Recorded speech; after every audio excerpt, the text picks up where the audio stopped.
Hey everyone. Okay, so now we're going to kind of formalize our definition of limits, and we're not just going to look at a limit from one side, but we're going to look at the concept of the limit from both sides at the same time. So this is lesson 2 in our first calculus unit, and it's called the limit of a function. So here we go.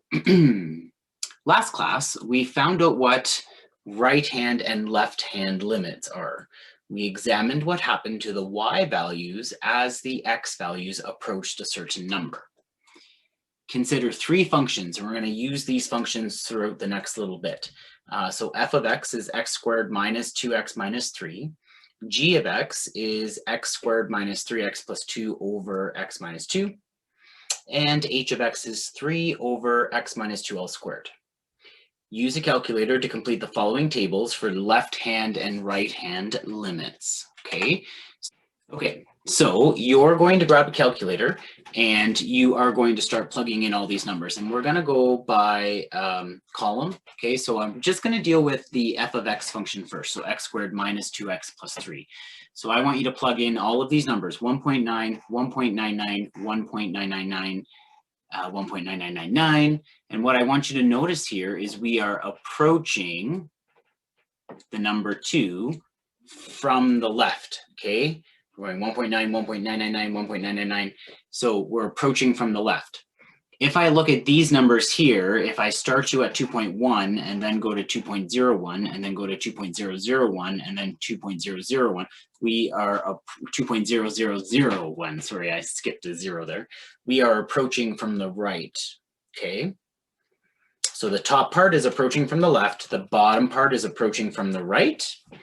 And then I also want you, so I want you to figure out the left side limit, the right side limit, and then I want to see if you can do a direct substitution. So we're looking at the limit of 2. I want you to also plug in f of 2 and see if you can get that. So you're going to pause me, you're going to do all of that. Okay, and then the answers you should have gotten are the following. So what I want you to notice is as I'm approaching from the left, I'm approaching the number 3.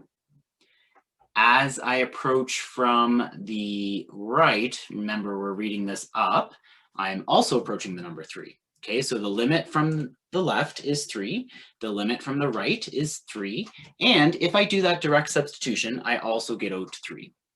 Okay, all right, so now you're going to try the same thing for g of x squared minus 3x plus 2 over x minus 2. Pause me, do all of this. Okay, and so what you would have noticed is as I approach from the left, the limit is approaching 1. As I approach from the right, the limit is approaching 1. I went from 1.1 to 1.01, 1.001, and so on. But, okay, so left side limit is 1, right side limit is 1. But when I actually plug in 2, it doesn't exist. Okay, and the reason it doesn't exist is because that ended up being a non-permissible value. If I plug in 2, I end up getting a 0 on the bottom of a fraction. Okay, so now you're going to try the h of x. I'll just hide myself for a second there. So h of x, you're going to plug in all those numbers. Pause me. Okay, and you should have gotten the following. So as I approach from the left, the limit is just getting huge. See that? 330,000. 3 million, 300 million. Same thing's happening as I approach from the right, 330,000, 3 million, 300 million, okay? So I don't have a limit here at all. I'm approaching positive infinity, okay? And so the limit does not exist. The limit on the left is approaching positive infinity. The limit on the right is approaching positive infinity, okay? All right, so let's unpack what just happened. For f of x, so we're going to just start with f of x. Since the left-hand limit and the right-hand limit are both approaching the same value, we are able to combine these two statements into one statement, okay? And we can just say the limit. Instead of the limit from the on the left and the limit on the right, we just say the limit. So the limit of f of x as x approaches 2 is equal to 3. Okay, I don't need to deal with two-sided limits because coming from both sides, it ends up being the same thing. We could also say instead of saying f of x, we could say the actual function. So we could say the limit of x squared minus 2x plus 3 as x approaches 2 is equal to 3, okay? All right, essentially, here's what we're doing on that, and I'm going to show you visually what you just did. I want you to remember, this is the cool thing about calculus, is we're learning how to do all of this stuff without the aid of a graphing calculator, because this is how mathematicians did it when the technology didn't exist, okay? So I want you just to give me a minute, and I'm gonna switch my screen here for you. Okay, so what I have here is the graph of x squared minus 2x plus 3. And now what I'm going to do, if I just move this slider over, you can see here I'm going to approach it from the right, okay? So I'm plugging in 2.6 and then 2.3, 2.2, 2.1, and so I'm just approaching it from the right until I can get as close as I can to 2. Now in this instance, I could get 2, right? Because I can do a direct substitution. But I just want to show you visually what's happening. So then approaching it from the left would be doing something like this, okay? So I'm plugging 1.3, 1.5, 1.7, 1.8, 1.9, and so on until I can get close to 2, okay? So that just gives you kind of a visual representation of what we're doing with the numbers, okay? So now we'll go back to the PowerPoint. Okay, so what we say then, mathematically, is the limit of f of x as x approaches 2 is 3, or the limit of f of x squared minus 2x plus 3 as x approaches 2 is 3. So either we can just name it as f of x or g of x or whatever, or we could put the actual function in there. It doesn't matter, okay? Okay, so essentially, I just completed the first row for you in the statements, okay? I want you to try the next two statements, the one for g of x and the one for h of x. So for f of x, we've already done it. We say the limit of f of x as x approaches 2 is equal to 3. And then we have the mathematical statements there as well. I want you to do the same thing for g of x and for h of x. So pause me and then come on back. Welcome back. Okay, so for g of x, we say the limit of g of x as x approaches 2 is equal to 1. And then mathematically, limit of g of x as x approaches 2 equals 1, or the limit of the actual function x squared minus 3x plus 2 all over x minus 2 as x approaches 2 is 1. And then for h of x, the limit of h of x as x approaches 2 is equal to positive infinity. Now we're going to have a little talk about that in a second. Right now, I just want you to fill in the table. We're going to talk about communication in a minute. So we could say that the limit is positive infinity, okay? But we're going to need to talk about that a little bit more. So why don't we do that? Let's talk about that a little bit more. Okay, in general, first of all, if the limit of f of x as x approaches a from the left equals the limit of f of x as x approaches a from the right, which equals L, then we can say that the limit of f of x as x approaches a equals L. Okay, so if the left side and the right side limits are the same, we can combine it into one limit statement. The limit of f of x as x approaches a is equal to L. Now, so that was your example for f of x, okay? This also works if we can make the values of f of x arbitrarily close to L by taking x to be sufficiently close to a, but not equal to a. Now, that sounds confusing, but essentially that's what we did with g of x, okay? We couldn't actually do a direct substitution there. We couldn't plug 2 in because it was a non-permissible value. So we approached it from the left and we approached it from the right, and we did it that way instead, okay? Okay, so 3 different situations, if you haven't caught on yet, arose from these 3 functions. So in the first one with f of x, we saw that f of 2 existed, the limit also existed, and the limit as x approached 2 was the same as f of 2, which equaled 3, okay?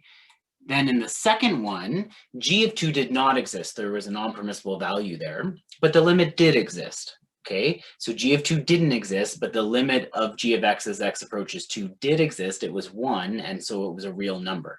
Then in the last one, h of 2 did not exist. It was also an NPV, and the limit didn't exist. Okay, and then we wrote that as the limit of h of x as x approaches 2 was positive infinity. Now we're going to talk a little bit more about that in a few seconds, because we're going to just hone in on some communication there. The limit doesn't exist. When I say plus infinity, I'm referring to a direction, but I'll talk more about that soon.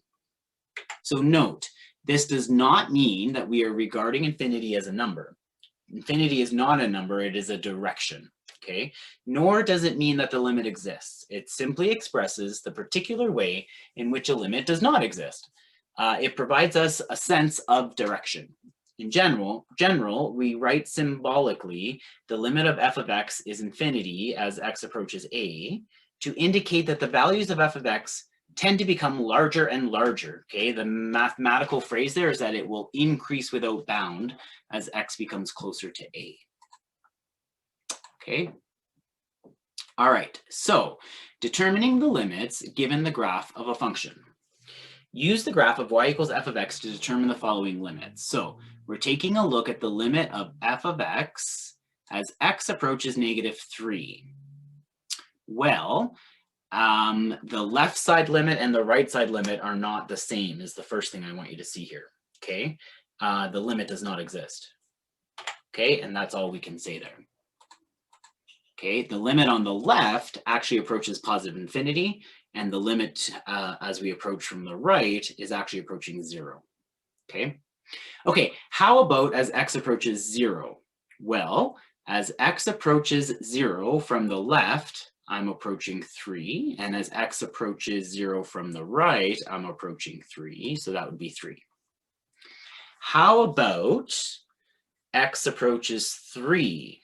Well, as x approaches 3 from the left, I'm approaching 6, and as x approaches 3 from the right, I'm approaching 6. So the limit there would be 6. The left side limit and the right side limit are the same. But interesting conversation here is, what if I asked you what f of 3 was? F of 3 is not 6. You'll notice that f of 3 is actually 1.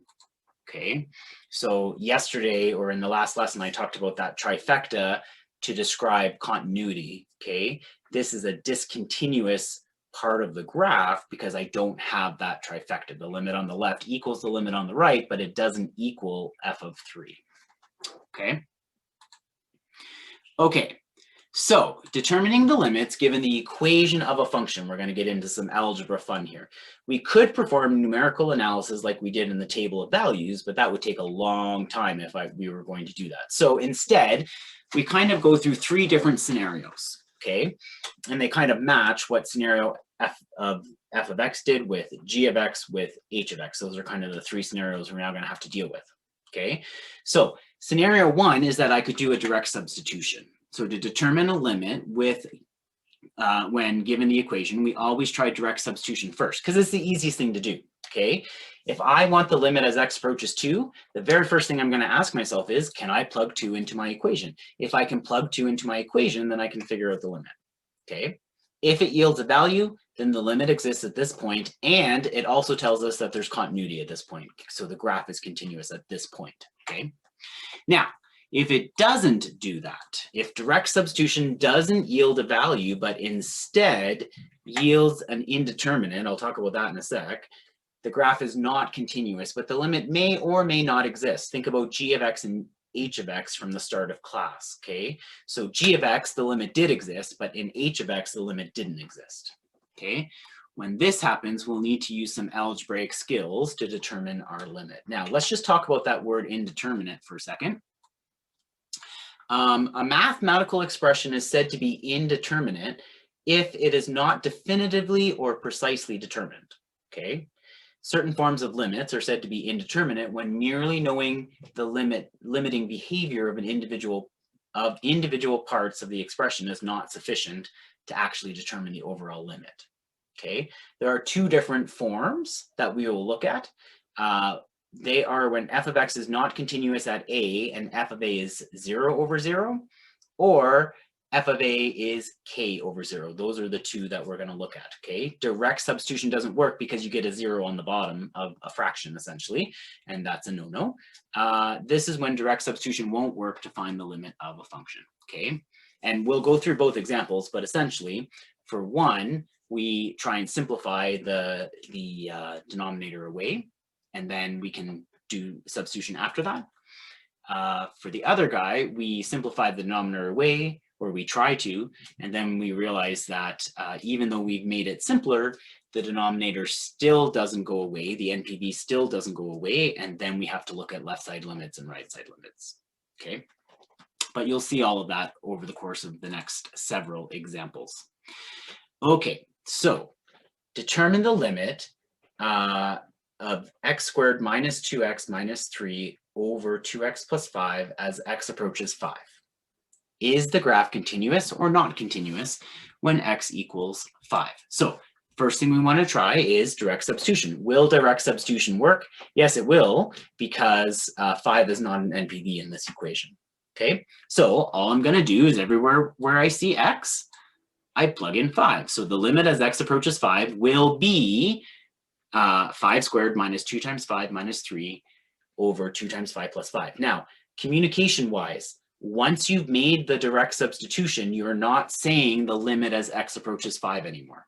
Okay, so notice as soon as I've substituted the 5 in, I don't have the limit symbol there anymore. Okay. Okay, so now I just do that. That ends up being 12 over 15, which reduces to 4 over 5. Okay, so the limit as x approaches 5 will be 4 over 5. The graph is continuous at this point, okay, at x equals 5. Okay, so I started you off with a really easy one. Next up, okay, determine the limit of x squared minus 3x plus 2 over x minus 2 as x approaches 2. Is the graph continuous or not continuous when x equals 2? Well, here's the issue. I can't plug in 2 right now, because if I plugged in 2 right now, I get a 0 on the bottom of a fraction, and that's no good. Okay, so direct substitution won't work. So now I go to plan B, and plan B is trying to simplify it. Well, you have to think about all the tools you have in your tool belt. Probably we want to try and factor the top there. So if we were to factor the top, it factors into x minus 1 times x minus 2 over x minus 2. Well, now my x minus 2's will divide each other out, and I'd be left with saying the limit of x minus 1 as x approaches 2. Okay. Now, this is not the exact same equation as this was, right? Essentially, we've factored out a point of discontinuity in order to try and figure out the limit. Okay, so that's why this is indirect now. Okay, so this simplified version, though, I can plug the 2 in, so it ends up being 2 minus 1, which is 1. Okay, so if we were to graph this, we would see that as x approaches 2, the limit approaches 1, even though there's a point of discontinuity at 2. Okay. So the graph is not continuous in this case, but the limit did exist. Okay, then we have determined the limit as x approaches negative 1 of x minus 1 over x squared minus 1. Now, again, I can't plug in negative 1. It's an NPV right now, so let's see if I can simplify things. Well, x squared minus 1 is the difference of squares, so that'll be x plus 1, x minus 1. My x minus 1's will divide each other out, and I'm left with 1 plus x plus 1. Now here's a problem. Direct substitution still won't work, okay? So now that we've simplified it and I still can't substitute it, now I'm gonna go look at the left side limit and the right side limit to try and get direction, okay? I know now that the limit doesn't exist, but the left side limit and the right side limits will tell me a little bit more of what's happening to the graph. Okay, so if I head over to the left side limits and the right side limits, if I approach negative 1 from the left, so you can just plug in different numbers until you can figure that out. Okay, and then approaching negative 1 from the right. So remember what you're doing. Just think about a number line here for a second. If this is negative 1 and I'm approaching from the left, okay, so, you know, maybe I want to go negative 1.01 and negative 1.1. So negative 1.1, negative 1.01, that's going to help me approach it from the left. okay? Coming from the right, you're approaching the like 0.9, negative 0.9, negative 0.99, negative 0.999, okay? What you're going to notice is you are approaching negative infinity to the left as you're coming from the left, and you're approaching positive infinity as you're coming from the right, okay? Well, that tells me right away at -1, this graph is going to look something like this, right? I'm approaching negative infinity when I come from the left, and I'm approaching positive infinity when I come from the right, okay? See, so just this knowledge of limits suddenly tells me what's happening at that graph without my graphing calculator. That's pretty cool, don't you think? I know you think. Okay, so you have a graphing calculator to play with right now, so let's prove the point. If I was to graph this, it would look exactly like that. So as I approach -1 from the left, I'm shooting down to negative infinity, and as I approach -1 from the right, I'm shooting up to positive infinity. Okay, so the limit does not exist as the function grows without bound, and the graph is not continuous. Okay, so determine the limit of 2x squared plus 7x plus 3 all over x plus 3 when x approaches -3. Now, first question you ask yourself, can I do direct substitution? If I plugged in -3 here, that ends up being an NPV. I get a 0 on the bottom of the fraction. So no, I can't do direct substitution. So now I need to see if I can simplify this a bit. So we will factor the top, looking for two numbers that multiply together to give you 6, add together to give you 7. That ends up being 2x plus 1 times x plus 3 over x plus 3. So now I can see that the x plus 3's will simplify out, and that would leave me with the limit of 2x plus 1 when x approaches -3. I can put this in. I can put the -3 in for the x there. So 2 times -3 plus 1, the limit will be -5. Okay, so the limit exists. The limit is -5, but f of -3 does not exist, so it's not continuous at this point. Okay, just trying to bring back some of these statements we have kept saying over the last couple of lessons. Okay, so the limit as x approaches -3 is -5. Okay, determine the limit of the root of x plus 7 minus 3 over x minus 2 when x approaches 2. Now, again, I can't do direct substitution because that's a non-permissible value. So in the last example, I said you need to simplify it, okay? Because that was the best thing to do. You need to, we had to factor the numerator so that we could simplify out that factor that was giving us trouble. In this one, it's the x minus 2 that's giving us trouble, but I don't see an x minus 2 on the top.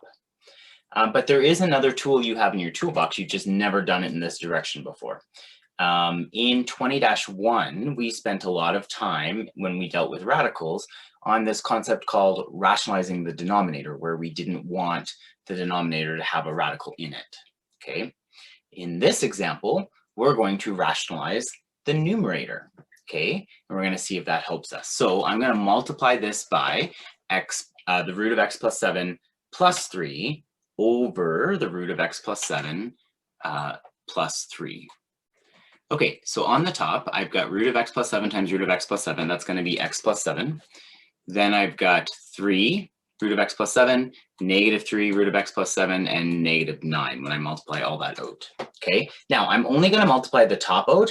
I'm going to leave the bottom in factored form. Remember, the whole purpose of what I'm trying to do is I'm trying to get rid of the x minus 2 because that's the factor that's giving me the issue in the substitution. So I'm going to leave the bottom for now as x minus 2 times the root of x plus 3. I'll just put them, sorry, the root of x plus 7 plus 3.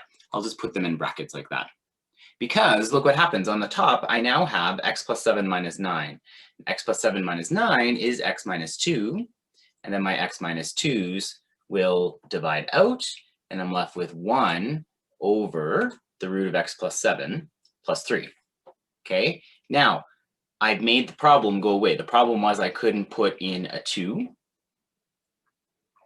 I now can put in a 2, which allows me to figure out the limit. So that's going to be 1 over the root of 2 plus 7 is the root of 9. So the root of 9 is 6.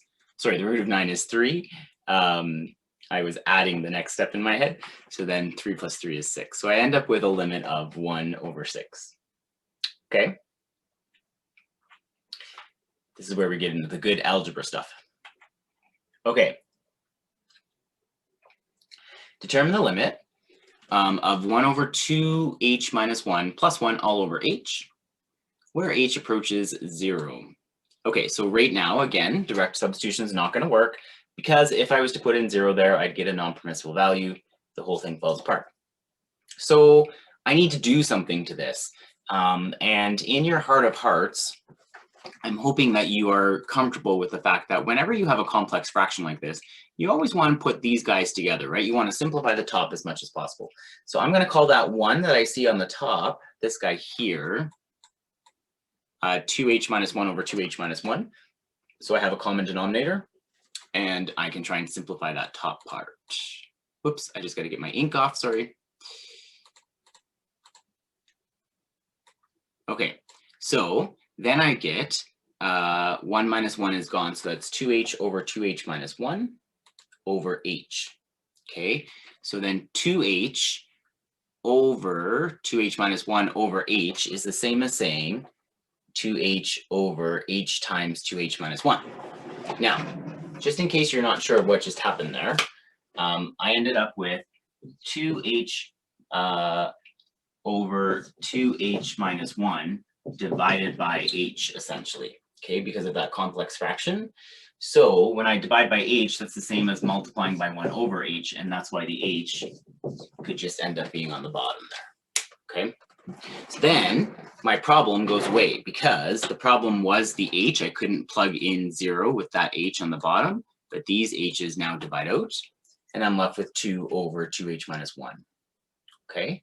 Now I can plug in 0. If I plug in 0, I get out -2.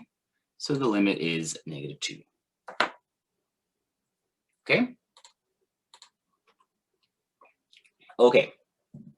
The limit of x cubed plus 8 over x squared minus 4 is, or as x approaches -2, is what we're looking for now.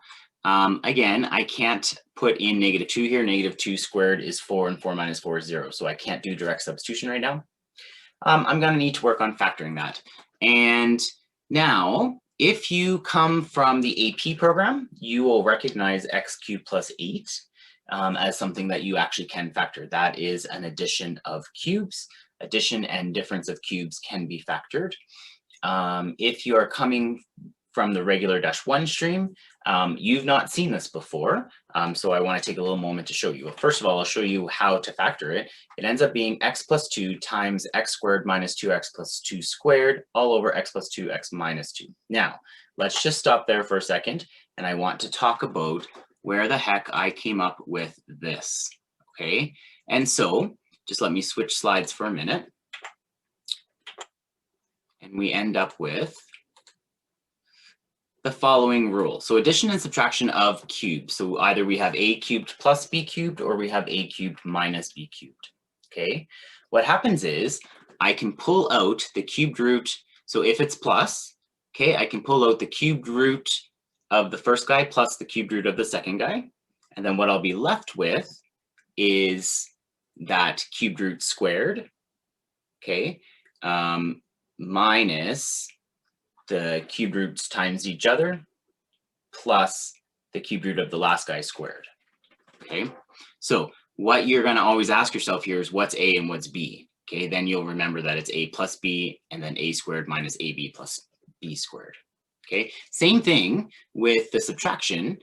I pull out a minus b, but now this time I have a squared plus ab plus b squared, okay? A little acronym to remember this is SOAP.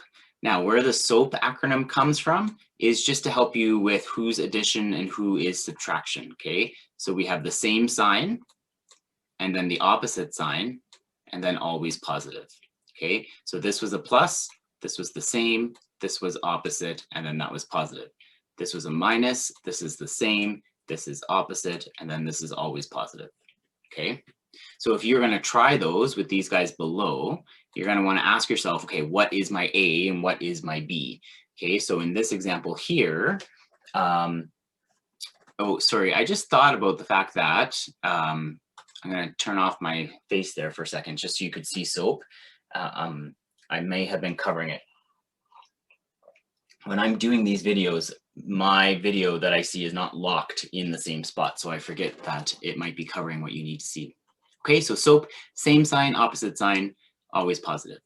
Okay, so now we're going to try these guys together. So my A value is n, and my B value is 3. I'm just taking the cube root of each of those, right? So I'm going to have n plus 3 pulls out, and then I'm going to have n squared, opposite sign, 3n, because it's going to be A times B, right? And then always positive, and B squared would be 9. Okay?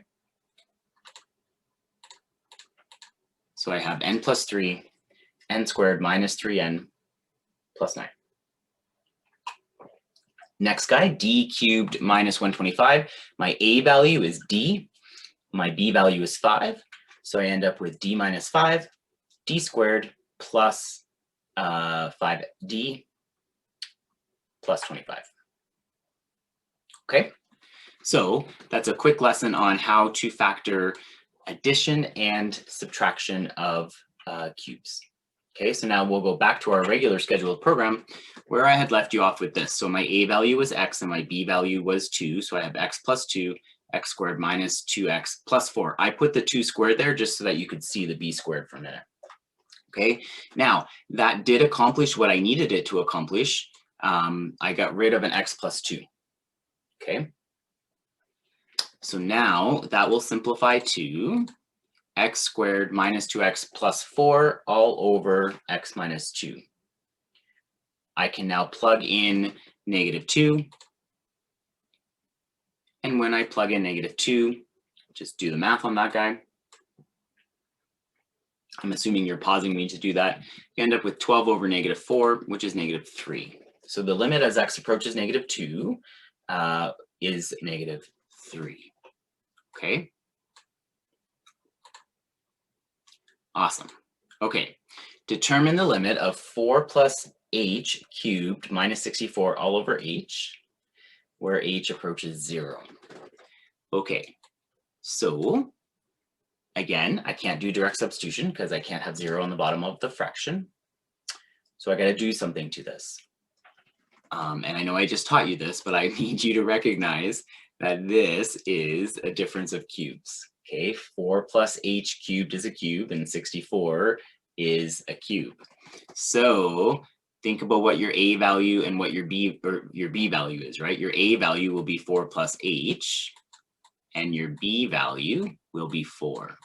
Okay, so I end up with a minus b times a squared minus ab plus, sorry, a squared plus ab plus b squared. Okay, so that will be a squared, sorry, a minus b. And then I've got my a squared plus ab plus b squared. Okay. Okay, now we need to clean this up a little bit. This is what was helpful to us because 4 minus 4 is nothing, so I'm left with an h, and that will divide out that h there. Okay. So maybe just to reiterate at this point, the purpose is not to make things as simple as possible. The purpose is to get rid of the problem in calculating the limit. Okay. Okay, so that left me with 4 plus h squared plus 4 times 4 plus h plus 4 squared. I'm now ready to plug in 0. So that ends up being 16 plus 16 plus 16, which is 48. Again, a reminder, as soon as you do that substitution, my limit is not there anymore. My limit notation, you are only using the limit notation before you do the substitution. Once you've done the substitution, you're working with the numbers to say what that limit was. Okay. All right. Determine the limit of x to the 7 over 2 plus x to the 1/2 all over x to the 1/2 as x approaches 0. Okay, so the problem is I can't put 0 in. I can't do a direct substitution here. We will need to look at trying to get rid of that x to the 1/2. Well, in order to get rid of the x to the 1/2, we're going to kind of reverse engineer this for a second. In order to get rid of the x to the 1/2, I need to have an x to the 1/2 on top that I could factor out, right? I can't factor this out right now because that's connected to that term. So let's look at it like this. I need to create this so that it's x to the 1/2 times something all over x to the 1/2. That way, I can divide out the x to the 1/2 and I get rid of the problem. So essentially, I'm factoring out x to the 1/2 from the top. Okay, well, what would I put here so that when I multiply it by x to the 1/2, I'm still going to get x to the 7/2. So your exponent laws kick in here. When you're multiplying powers of the same base, you would add exponents together. So that would need to be 6/2. 1/2 plus 6/2 would give me the 7/2. Okay, but 6/2 is just 3. So that'd be x cubed. And then this would just be a 1. So this ends up being x cubed plus 1. Okay, and then you can always check yourself right now, just to make sure you did it right. X to the 1/2 times x to the 3 will give me back the x to the 7/2, and x to the 1/2 times 1 will give me x to the 1/2. So I haven't mathematically changed anything. I just factored out that x to the 1/2. That gets rid of the problem. Okay, now some of you who've been paying close attention might get all excited and say, hey, that's an addition of cubes. Sure it is, but I don't need to factor anything. Okay, that wasn't the point. The point isn't in the factoring, it's getting rid of the problem. I've already gotten rid of the problem. Okay, so I'm left with the limit of x cubed plus 1, where x approaches 0, and then I can just plug 0 in and I get out 1. So the limit there will be 1. Okay. All right. So, whoops, sorry. We just want to do a little bit of summary here. I'll just go back. In summary, when determining the limit of f of x as x approaches a, we have 3 primary cases. Okay. Number 1, if f of x is continuous at x equals a, then the limit will equal f of a. Okay, so the limit as x approaches a will equal f of a. And remember, yesterday I talked about that trifecta, right? If I'm saying this now, I'm saying the left side equals the right side. Otherwise, I couldn't have put them together in the first place, okay? Okay, number 2, if f of x is not continuous at x equals a, and f of a gives me a 0/0, then we want to change the expression by factoring, by rationalizing the numerator, by rationalizing the denominator, or by simplifying, then try and do that substitution, okay? So you do substitution and it works. Number 2 says you do substitution and it doesn't work, so then you try to simplify it. Okay, then number 3, if f of x is not continuous at x equals a, and f of a gives me a k/0. Now what that means is I did my simplification and I still have a problem with the substitution. I still can't put something in. Then that tells you that the limit of f of x as x approaches a does not exist. Then from here, remember my little lecture a little while ago, that you still need to say the limit does not exist, okay? But then for visual cue, you want to then check the left side and the right side limits to see what's happening on the graph, okay? But always answer the limit does not exist, okay? Okay. Then we closed you off with just a few properties of limits that are going to be helpful as we go forward for you to know, okay?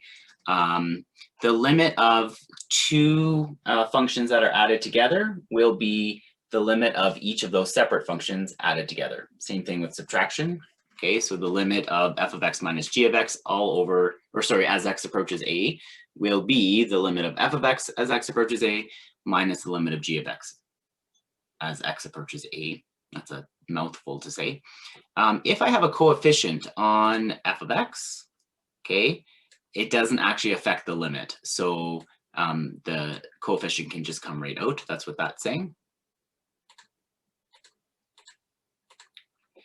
For multiplication, same, actually for multiplication and division, same as it was with addition and subtraction. Okay, if I was multiplying two functions together and taking the limit, I could have taken the limit of each function and then multiplied those limits together, and I would have gotten the exact same answer.